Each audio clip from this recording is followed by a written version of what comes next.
Hi, everyone. I'm Rachel Gerber, Denominational Minister for Youth and Young Adults for Mennonite Church USA, and also the editor of The Gathering Place, which is an interactive online community for Anabaptist youth leaders to learn, be, and connect. And you can join the Gathering Place community at www.thegatheringplace.us. Now, in the Gathering Place, every month we focus on a different theme, and everything that we do hinges upon that theme. So this month in October, leading up to the election, we're talking about faith and politics. And in this webinar today, I'm so excited to have John D. Roth, who is a history professor at Goshen College, with us to bring us our webinar titled Faith and Politics, Uncovering Practices to Navigate the Divide. Because, you know, today in this crazy political extremes, how do we as Christians find expression in the public square? And how do our Mennonite beliefs and practices, how are they relevant to the political world? So, like I said, thrilled to have John Roth here with us today to uncover and share some of these practices and discipline that can help us as church leaders to make it through these times. So welcome, John, to the Gathering Place. Glad to have you here today. Thank you so much, Rachel. It's great to be part of this conversation. Great. Well, do you want to go ahead and jump in and get the conversation started? Sure. Greetings to everyone who is listening in, whether in the recorded version or live. A webinar is a great use of technology, even though I personally would much prefer to see you in the same room and talk with you face to face. But it's a great opportunity to connect in this way. I'm speaking from the campus of Goshen College and addressing a topic that fills me with not a little bit of concern and even kind of almost dread, because we know it's not the only topic in the world today. And in fact, I'm kind of struck that on campus, I don't hear students talking about this with excited tones a lot. I think their concerns are more focused on things like climate change and Black Lives Matter and sexual assault, GLTBQ issues, those kinds of more specific issues. I don't hear them talking about the election, and yet we all know this is the water in which we are swimming, and whether we want to be part of it or not, it is present. And I find myself, as a person who's given a fair amount of thought to sort of the practices that shape our engagement with politics,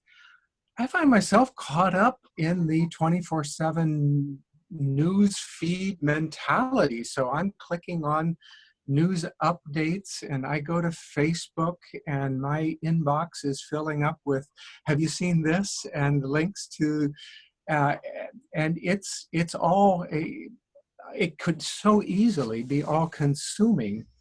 And I find myself with a kind of mix of emotions. There's a part of me that as a historian, sort of looking on this as a kind of public spectacle, with a kind of horror and fascination that, is part of, people who chase ambulances and stand on the sidelines looking at train wrecks, or, how is this going to unfold? And so I feel like a voyeur looking in on something.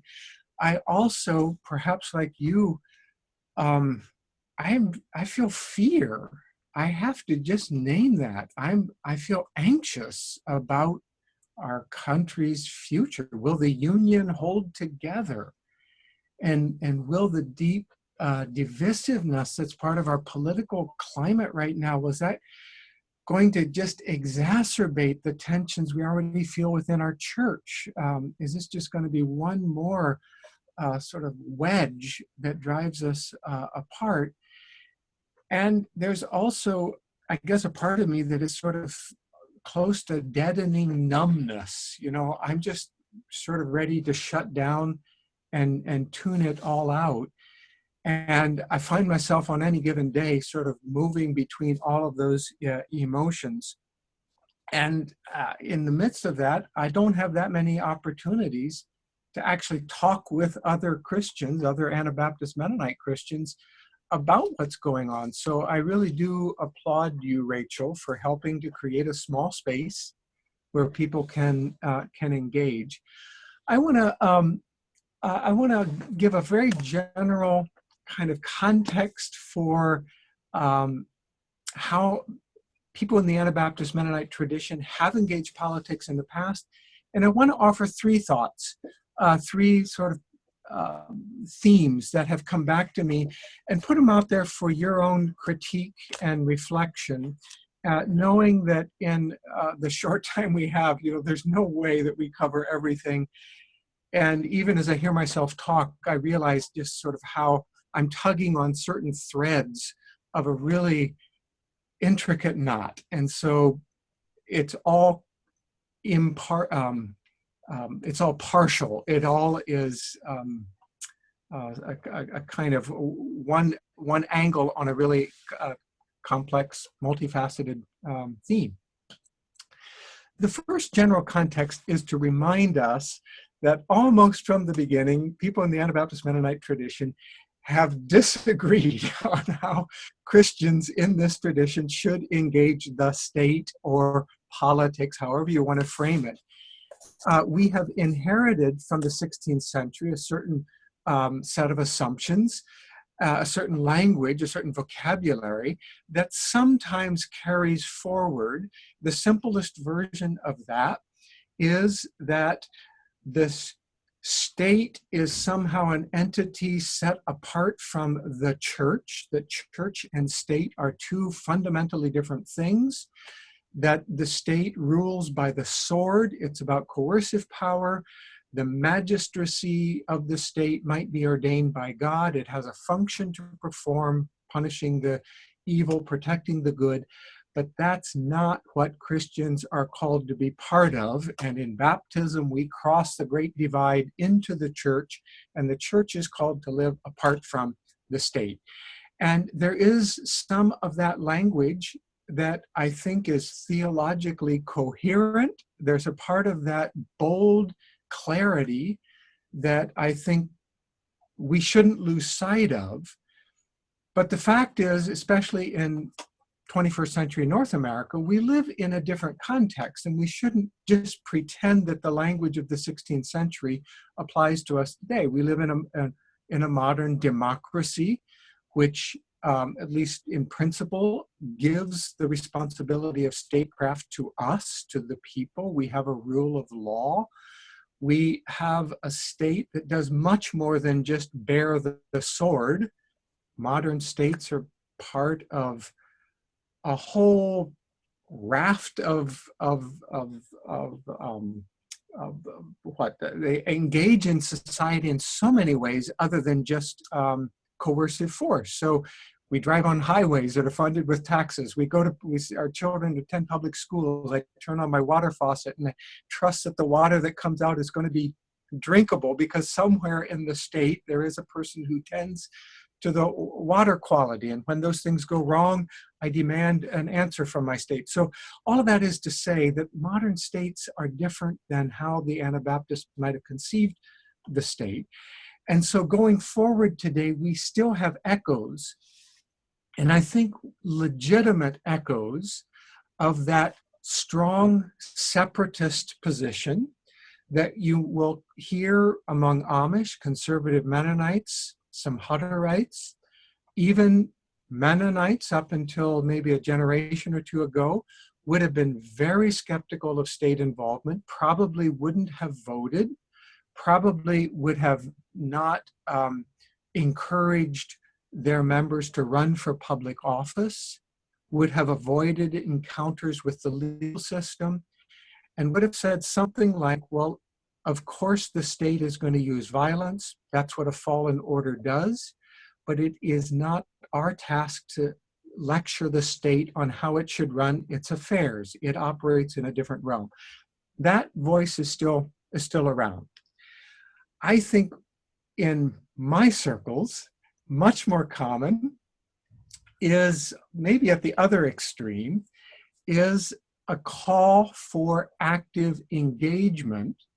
And that call for an activist engagement in politics relatively recent in North America, emerged first, I think, this is a simplified version, but he emerged first in maybe the late 1950s and early 1960s, particularly as Mennonite MVSers and other socially engaged people moved into the city, became aware, for example, of the civil rights movement, became aware that a huge portion of our nation's population was being deprived of basic human rights simply on the basis of the color of their skin, and found that deeply problematic and began to speak out, often in courageous ways, against that, and joined in a larger movement that called on our nation to live up to its own highest principles, the Constitution, that all people are created equal, and that recognized that issues of racism were not just local, were not just personal, but also had structural components to it, that there were racist laws that needed to be challenged, and began to engage the political system with a vision towards helping people who were being disenfranchised. And shortly after that, the Vietnam War, with a sense that our nation is engaged in a fundamentally unjust foreign enterprise in which innocent people are being killed. Out of that, an awareness of the war on poverty and a recognition of, again, the structural expressions of injustice and oppression, and that the only way to address those were by becoming more engaged, actively engaged in the political framework of our nation. And to do that out of a deep sense of Christian commitment, out of that this is consistent with our deepest faith commitments.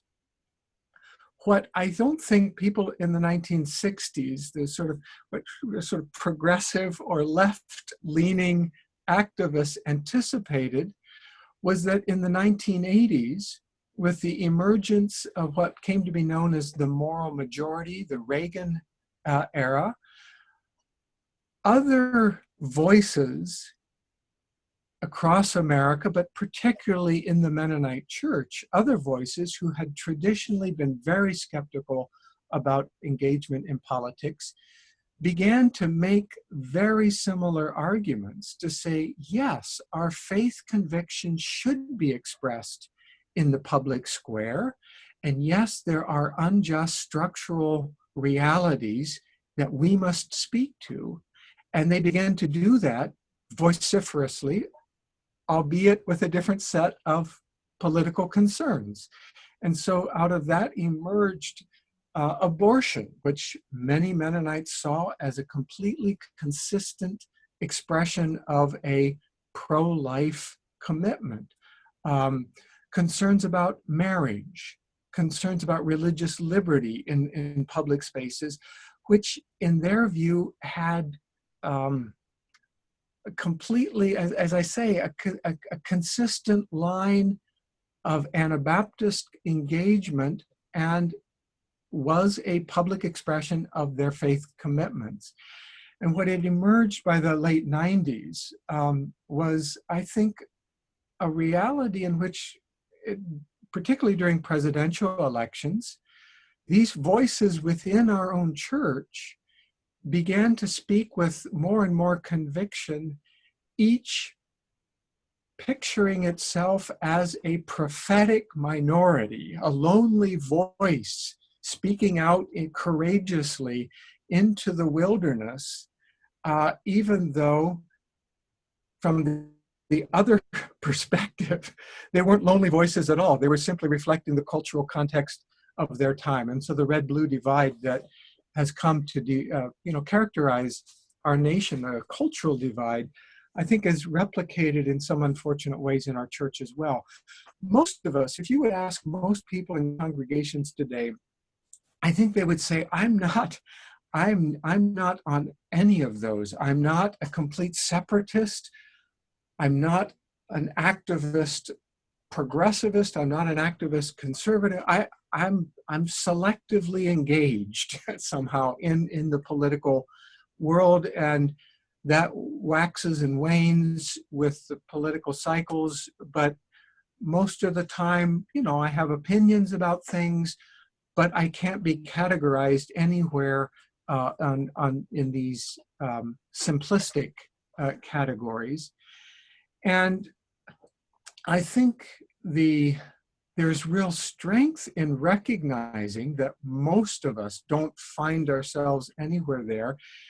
And then these presidential elections come around, which offer us basically two choices. And for a full year, with more than $1 billion of advertising energy thrown in at us from every form, the issue becomes framed to us as either this or this. And the space for stepping out of the polarized options seems narrower and narrower. And I think that brings us in some ways to the conversation today. What would it look like to reclaim some space in the midst of this polarized campaign? What would it look like to reclaim some space between the extremes? Well, maybe I should stop right there. I want to offer, as I said, sort of three perspectives on how one might work at that. But maybe I should stop and give online listeners a chance to respond to that context. Is there something that I said that you disagree with or would like clarified before I continue? Is that all right, Rachel? No, that's perfect. Yeah, feel free to unmute yourself and share back to John what you're hearing. John, this is Lori Hershey. I wondered if you could talk a little bit more about what was happening in the 1980s and 90s. I didn't catch some of that as I was still writing down notes. Well, I think... Or just describe that again for me. Yeah. And keep in mind, this is a pretty simplistic summary. So this is a big picture. But I think with what some people have called the Reagan Revolution and the emergence of the evangelical right in the broader American landscape, the emergence of even the moral majority as a mobilized, politically engaged voice in American politics, many more conservative Mennonites heard something that resonated with them, particularly in the specific concerns that the moral majority put forward around abortion, around definitions of marriage, around family values, around the virtue of hard work, or however that gets framed, religious liberty. And they said, yes, these people speak in some ways for us. And it marked the entrance into a more activist political engagement by folks in our church on the more conservative Republican side of that political divide. And I think it revealed then divisions in our church that unfortunately tended to mirror the political divisions in our broader culture. Thank you. That was helpful. Yeah.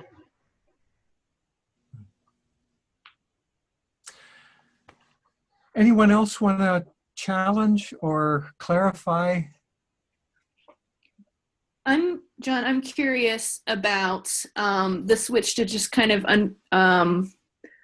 the country went politically between the Carter and the Reagan administrations, and that moved from maybe more progressive influenced evangelicalism to the Reagan politics. And there's an argument even that race had something to do with the rise of the religious right. And how then did that affect the switch within the Mennonite community?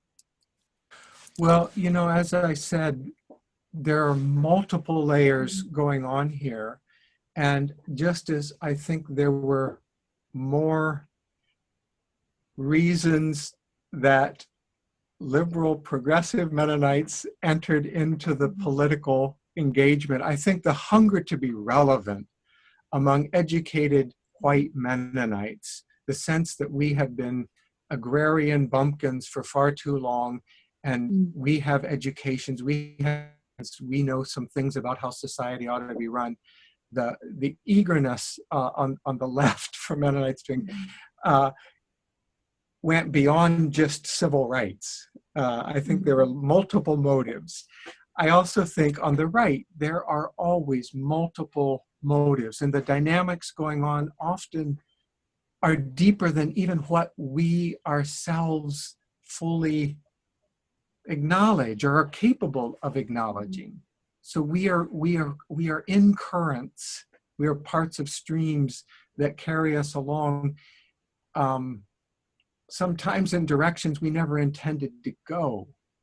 So part of my concern has been all along, how is it possible for the church as a church to reframe a sense of political engagement that it's not completely aloof from the political realities of our culture, but that consciously resists sort of falling into the rhetoric and the imaginative frameworks that are being offered either by progressives or by conservatives. And that really is where I want us to go. And that might be a good segue into the three basic points that I would make as sort of practices. None of them will be new to you, and so know that I put it out there more as a framework for more conversation than as a sort of, this is the way the world is. So three points. I think as you're working with young people, as we engage the conversation around the election in our congregations, we would do well to remember, first of all, that voting is not only a right, that is an R-I-G-H-T, but voting is also a rite, an R-I-T-E, a ritual. Voting in democratic societies takes on the quality of a collective practice that has, even though it might not feel like it, that has strongly religious overtones. Now, one of the gifts of American democracy is its commitment to separation of church and state. We do not have an established religion, and I think we can all be grateful that we don't. And yet at the same time, I think we always need to be conscious that particularly in democracies, where we say we the people are the nation, we collectively represent the nation, that we acknowledge that embedded in that are the claims that nations make on us. And democracies, our country has a claim on your identity. It issues you a passport. It becomes the guarantee of your rights under the law. It defines you as a citizen. And that's not a small thing. I mean, that's it, and there are a lot of good things about that. But in return, modern states also make claims on their citizens. And those claims, certainly in North America, in the United States, are often find expression in rituals that include things like, well, the Pledge of Allegiance, where we ritualistic stand and put our hands over our hearts and make public commitments to the nation. We're one of the few nations in which on any given Sunday, 80,000 people will stand and orient themselves to a piece of cloth and put their hands over their hearts and sing collectively a hymn of allegiance. And they do that as a color guard marches forward around a flag, and as some kind of public address announcement is being made in honor of people who are fighting and dying overseas, and as F-14s fly in formation overhead. These are not neutral or valueless expressions. The modern state is often praised as bringing an end to the religious wars of the 17th century. You know, after the Reformation, we had these religious controversies in which people claiming to fight in the name of God found themselves in kind of endless battle with each other and couldn't find a way of compromising.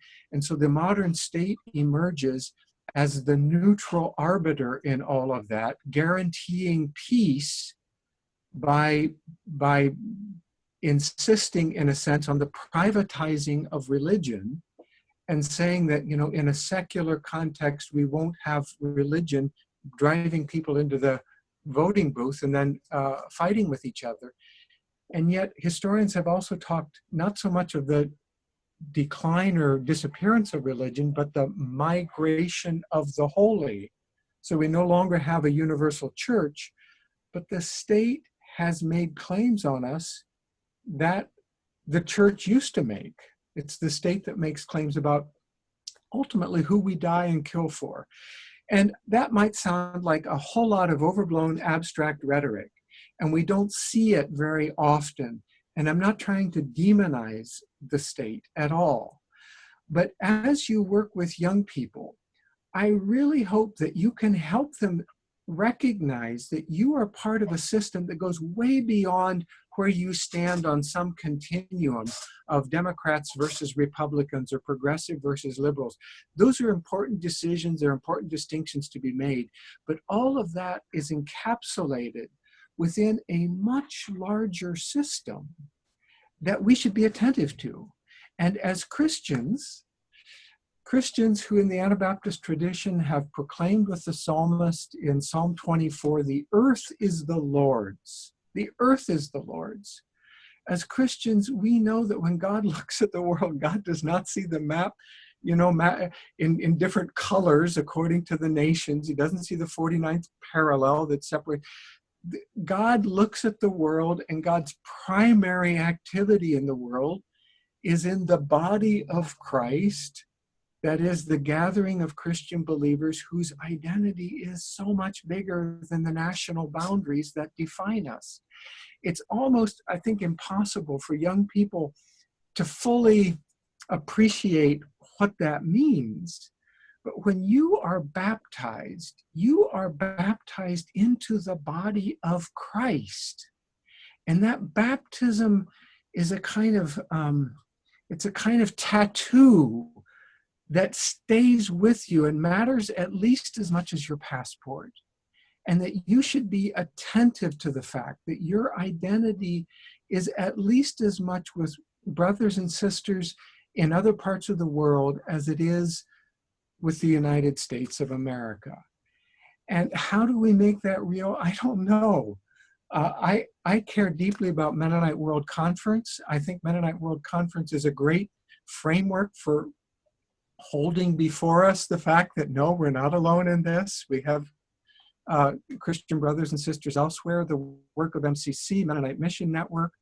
I suggested long ago, it was an idea that wasn't picked up during an election season, but that we should all agree to turn off our TVs or our news media. I said we should shut down both Fox News and NPR and agree that the only news source for a year is going to be inference. That is, we're going to get our reporting from the ground of people, brothers and sisters in contexts of the world who report from the lens of their Christian faith as they engage with real people, rather than the 24/7 news cycle. Well, again, that's not going to happen, but it's at least a reminder if we can find any way of reminding ourselves that our first allegiance is not to the nation, but to the body of Christ, and to make that real rather than just an abstraction.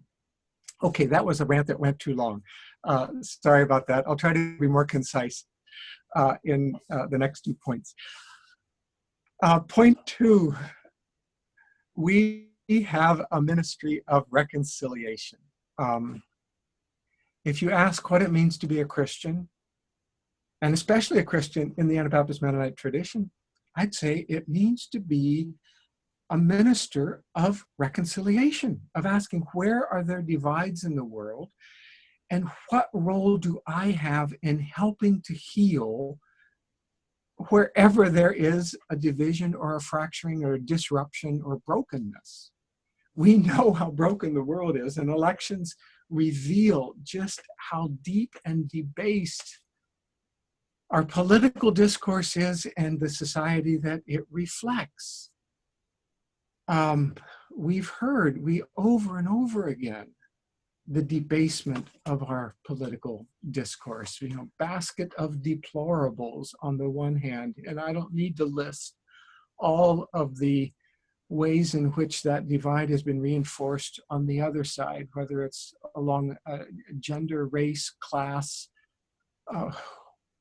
whatever. The divides are so evident, and it's tempting for Christians to say, okay, I believe passionately in my cause, so where can I line myself up and bring my passion to this cause?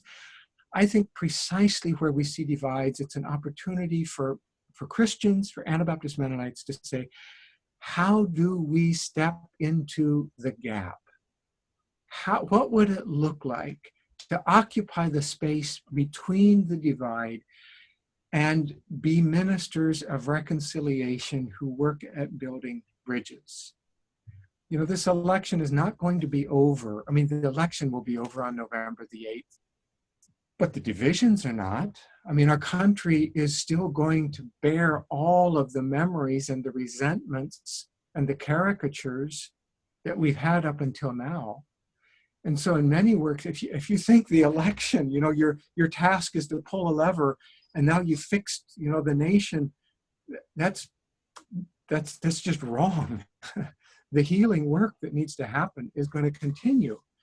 How do we do that? Well, I don't know. Encourage young people to always be looking for multiple sources of information. That's very practical. Encourage your young people to be critics of social media. We know in our heads that every time you click on Facebook, every time you visit a website, there are logarithms running behind the background that are going to ensure that the next time you log on, you're going to see more of the same. They track your likes. They know what you are inclined to. And everything in our social media is pointing towards reinforcing echo chambers of groups who just think like us. And there's something deeply satisfying, this sort of moral justification that goes on social media. And you, yes, yes, yes. And yet we need to resist that.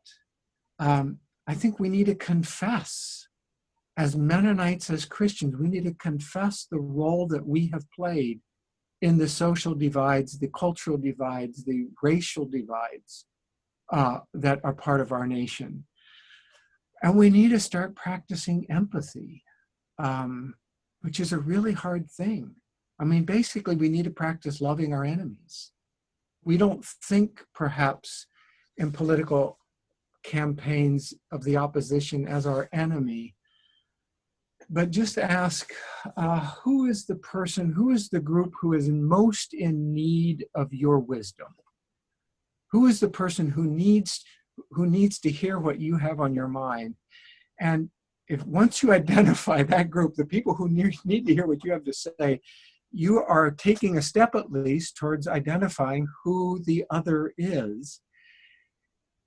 And it is a spiritual discipline, but I think all of us need to ask, how can I begin to practice greater empathy for the person whose perspective I just find baffling?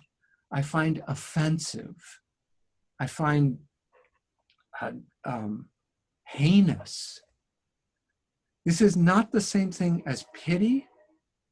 Empathy is not, it is not moral relativism. It's not even moral equivalence. You know, sometimes people say, well, yeah, well, Hillary is as bad as, that's not what I'm talking about. I think it's actively trying to enter into the world. What would make somebody think the way they do? And for me, it's meant, because in my setting, frankly, I hear more, and I'm inclined more to the progressive side of this campaign.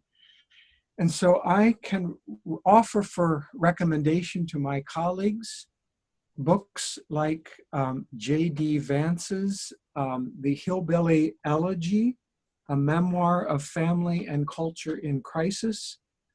I can recommend Nancy Eisenberg, White Trash, The 400-Year Untold History of Class in America. I can recommend Arlie Hochschild, Strangers in Our Own Land, Anger and Mourning on the American Right. None of those books are perfect. All of them, you know, you might challenge, but for me, those are books that have opened up a deeper understanding and appreciation of why somebody could be an enthusiastic supporter for Donald Trump. I'll just put it out there. That has been where my empathetic exercise has needed to go. And it means stepping into the DMZ. It means risking misunderstanding from your colleagues who thought you were with them on one side or the other. And it means people are going to suspect that you are wavering somehow in your commitment to whatever cause they thought you were for. Finally, and then I promise I'll quit. I hope you can encourage young people to recognize that true civic engagement, what it means to be a part of civil society, goes far beyond the ballot box. I think it's one of the seductions of the hype that goes along with presidential campaigns to make it seem as if presidential elections are the primary way in which we become politically engaged. I don't want to dismiss presidential elections. Important things are at stake here. It's not irrelevant. And yet, again, pulling the ballot box or voting, going to the ballot box, does not exhaust what it means for Christians to seek the welfare of the city, which is what I think we are called to do. And there are so many other profoundly significant ways, more humble, quieter, less visible, less dramatic, but significant ways of engaging in our civil societies that I think Christians and Mennonites are better at and that we should cultivate in between election cycles. And I know it might sound paltry to list them, but the local self-help shop, the local soup kitchen, interfaith hospitality network, serving on boards of your Boys and Girls Club, volunteering at the Boys and Girls Club, inviting into your home a young woman who is pregnant, serving as a surrogate grandparent for a single mom or for a family who's struggling with parenting, volunteering for Habitat for Humanity, being a foster parent for the right reasons. Foster parenting is a huge issue in our society right now. Becoming well-informed about a very specific issue. Becoming well-informed, informed enough that you talk with people who actually are affected by it. That you think through some of the consequences and the complexities of those issues. Healthy democratic societies survive not just because of electoral politics, but because of the thick web of civil society, what what people call the mediating institutions that hold local communities together, that bring us into face-to-face conversation, often with people who are different than ourselves. And in those conversations, we discover we can't reduce the other to a caricature. And we discover that, yeah, things really are messy, and yet we also can have a sense that our participation is meaningful over a longer period of time, not just in the short term. I think a great issue that's facing a younger generation is an understanding of politics that is cynical. Politics is like all other institutions. It's a view of institutions that are cynical, whether it's the church, whether it's politics, banking, it's all about self-interest. People are just looking out for their own pocketbooks, their own self-interest. And it's so easy to reduce your understanding of civic engagement to self-interest.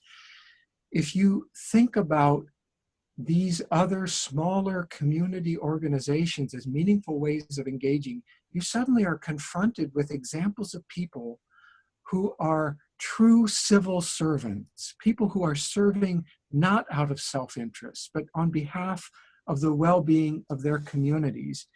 And I think our churches need to provide young people with many examples of ordinary men and women in their churches who are participating in this way. So, voting as a right with idolatrous overtones, as well as a political right, an invitation to step into the gap as ministers of reconciliation, and an expanded view of political involvement that recognizes the importance of modest local community engagement alongside our participation in national politics. Sorry that went longer than I intended, but it's what's on my heart right now, and I look forward to hearing what's on your heart and how you have engaged young people and church members with these issues.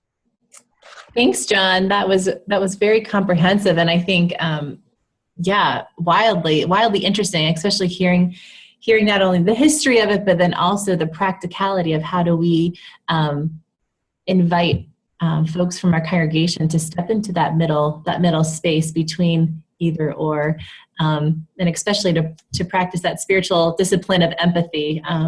That really stood out for me. Others, what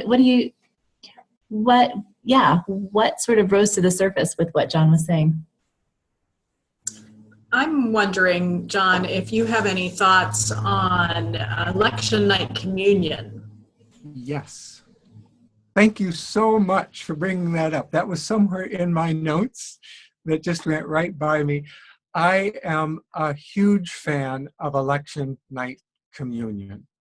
I know that there are people who care about communion deeply, who think that communion should be, well, with the gathered body of believers, and are anxious about community communions. I'm willing to set that theological point aside and say that I think every Mennonite congregation would serve its community well by publicly inviting all Christians, anyone in its neighborhood, to join on the evening of November 8th and participate in this ancient ritual, which reminds us of our truest and deepest allegiances. And to say, yes, whatever happened earlier in the day, and whatever the outcome of the election results tonight, we are a body united in Christ. And I appreciate so much the work of Mark Schloniger and others, I don't know who all is involved in that, who are putting it forward. So thank you. Yes.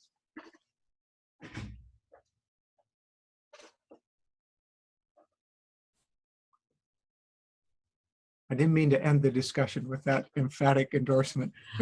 Well, I've just not actually led it before, and I'm planning to lead it in our church, but I haven't actually seen it done. Yeah. So the whole idea is, I guess, to be a bigger than Mennonite event. Well, I think you could frame it differently. I mean, I'd be happy if we started within the Mennonite Church, if we could have communion together as brothers and sisters in the Mennonite Church. That would be a huge step forward. Right. But in some places, that's critical. And in my city, the Mennonites tend to be a little similar to each other. So it actually might be more meaningful if we cast the net broader. mm-hmm. It's just we haven't done that before. So it's like, ooh, risky. Yeah. What will happen? Will everybody come or will nobody come? And then we'll be disappointed. Yes, yes.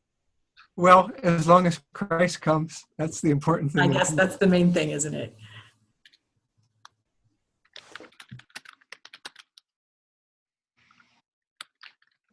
And just a little plug for the Gathering Place. Mark Schleninger has a blog post that's coming up within the next few weeks, sort of his reflections on Election Day communion and that practice as well. So I do hope everyone participates in that.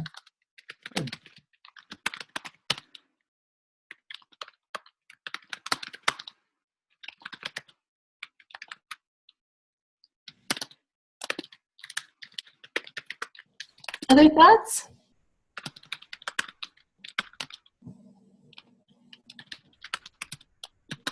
Are your MYF or young people, are they engaged in this election? Do they care about it? Or is this an issue for 35-year-olds and older?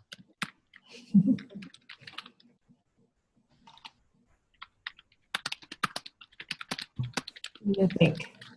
I don't have many young people, but I have a senior son who is like intensely interested. Mm-hmm. And that might just be his personal interest. Mm-hmm. I think young people are interested. Mm-hmm.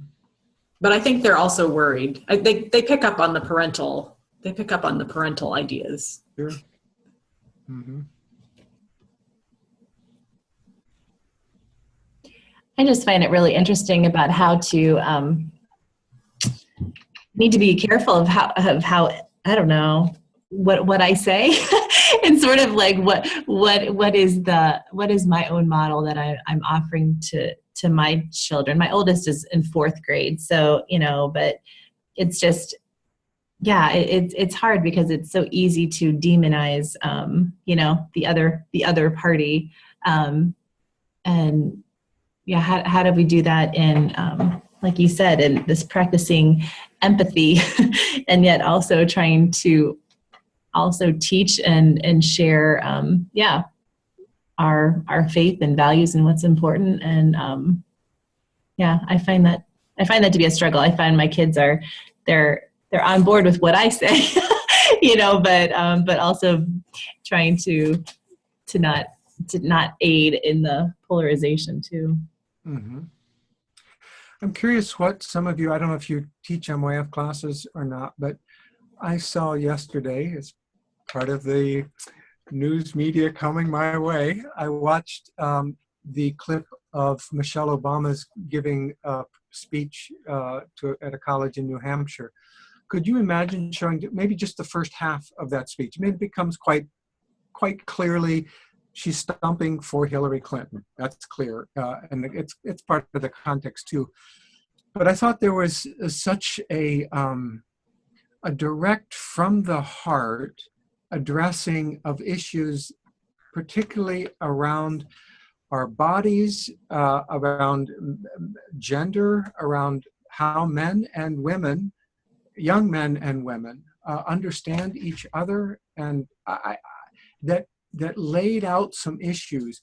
Would that open up a conversation, or is that an invitation to more political polarization?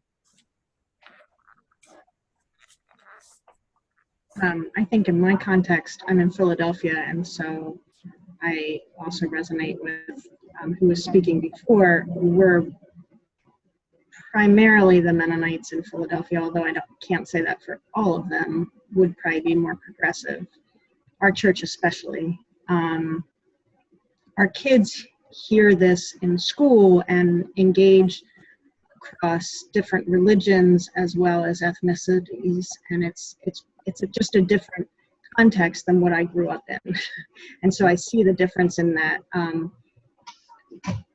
the very positive difference as well.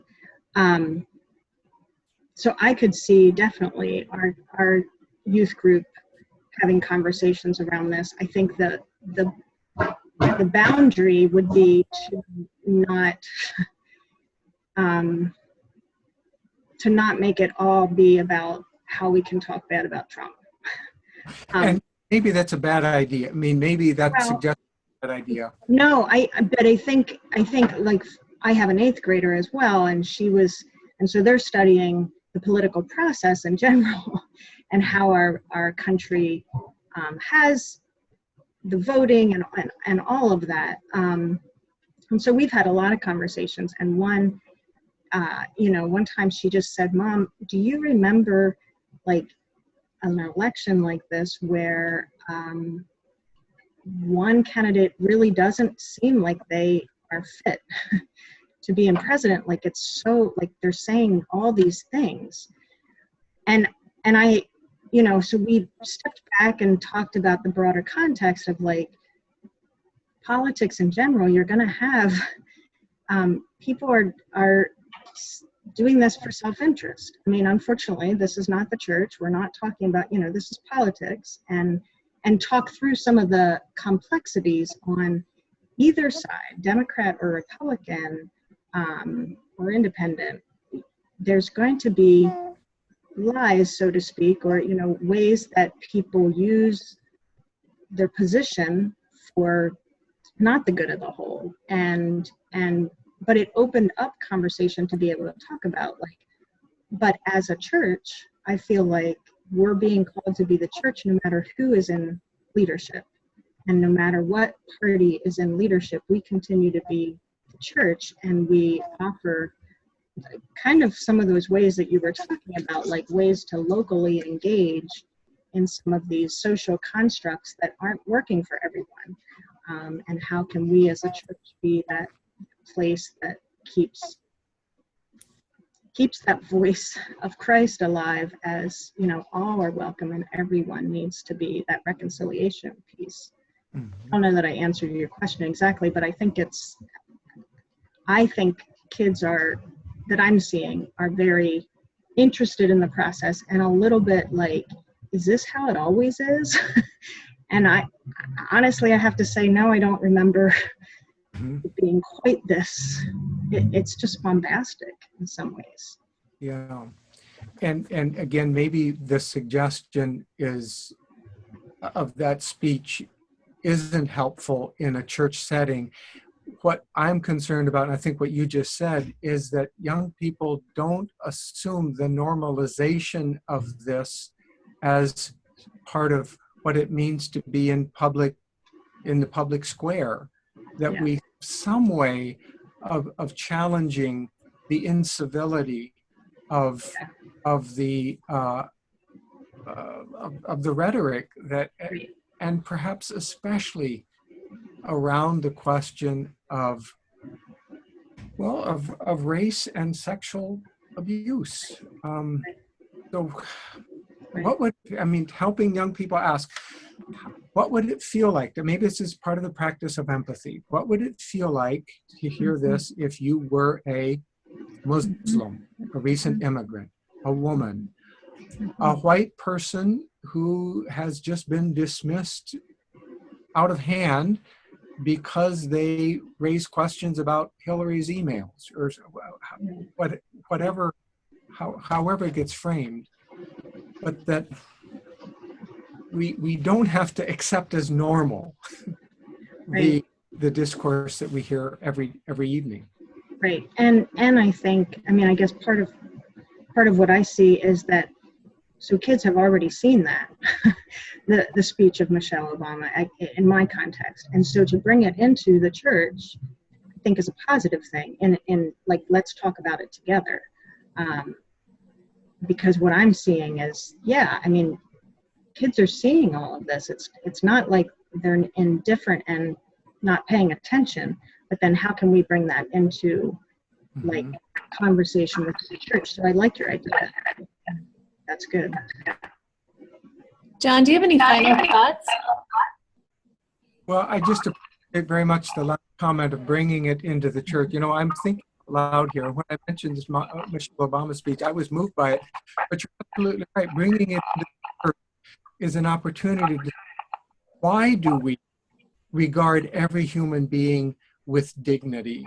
Why does it matter to us how we talk about each other's bodies? What does it mean to look on each other as being created in the image of God, and to bring a distinctively Christian vocabulary into these broader public concerns? Ultimately, it seems to me, is what the church should be doing, rather than just taking it as the last word, a public speech in a secular setting.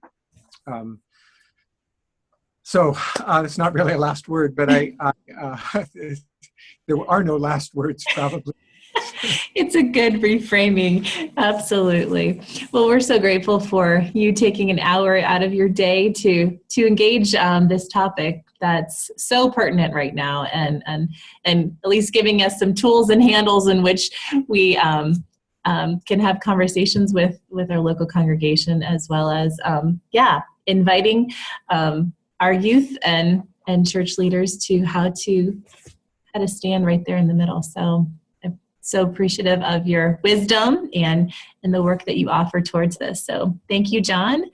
And thank you to everyone else who also took this time out of your day to engage in this way. So blessings to you all, and continue to stay engaged with the Gathering Place this month, as we will continue to have weekly blog posts, and we have a study circle conversation next week, and then the final week of October we'll have a learning circle. So once all of this has sort of had time to simmer within, to gather together in a flipped classroom approach to have more conversation at the end of the month. So thanks again for your participation on the Gathering Place, and until next time, take care.